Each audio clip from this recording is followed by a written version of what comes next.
It's Friday, August 26, 2022, and this is the Washington Times front page. Thanks for joining us. I'm George Gerbo. California will phase out the sale of gasoline-powered vehicles by 2035. Valerie Richardson reports the California Air Resources Board voted unanimously to approve the regulations. They require auto manufacturers to meet zero-emission sales targets starting with 35% by the 2026 model year. The ambitious program culminates in 2035 by mandating that electric vehicles, plug-in hybrids, and hydrogen-powered cars account for nearly 100% of passenger vehicles that automakers sell to dealerships. Californians would still be able to drive cars and trucks powered by internal combustion engines, as well as selling used cars. The board estimated that the regulations would reduce tailpipe emissions by more than 50% by 2040. U.S. forces have launched a series of deadly counterstrikes against Iran-backed militias inside Syria.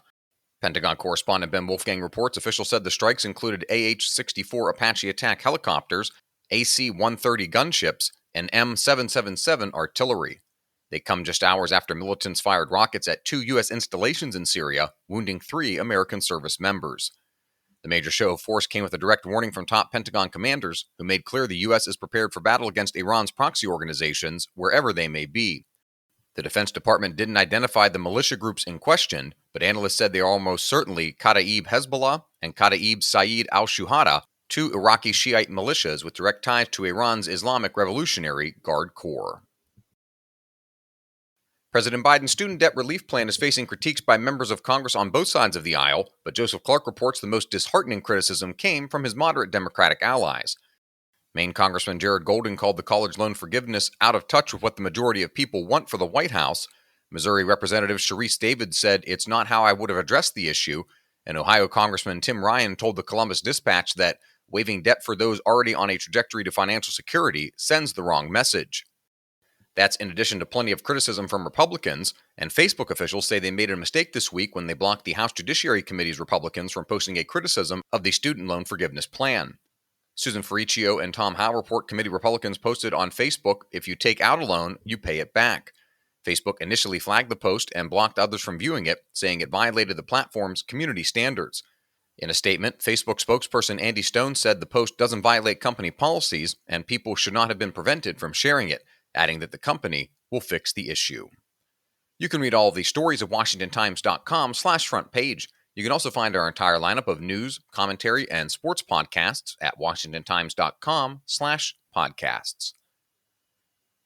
The Department of Homeland Security has announced the cancellation of the agency's Disinformation Governance Board. Stephen Dinan reports the move came after the department's advisory council voted unanimously to adopt a report saying the board wasn't necessary to fulfill the department's mission. DHS Secretary Alejandro Mayorkas initially announced the board in late April. He told members of Congress that it would help police disinformation aimed at minority communities, but it dealt from the get-go with a botched rollout and criticism about its director. And finally, sports reporter Matt Paris has a look at how rookies and young players in the NFL are getting a crash course in managing their money. The league mandates financial literacy courses each year as part of an overall player development program. As a result, young players are learning the ins and outs of budgeting, building credit, investing, and relying on financial advisors. The program takes place in the offseason and over the course of a full season.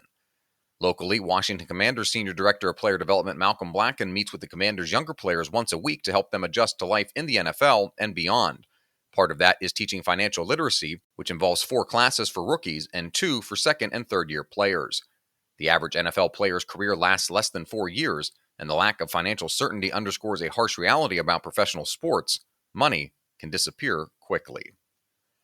Find all of today's front page stories at WashingtonTimes.com/front page or on the Washington Times app, and find us wherever you get your podcasts. Just search Washington Times in any major podcast app.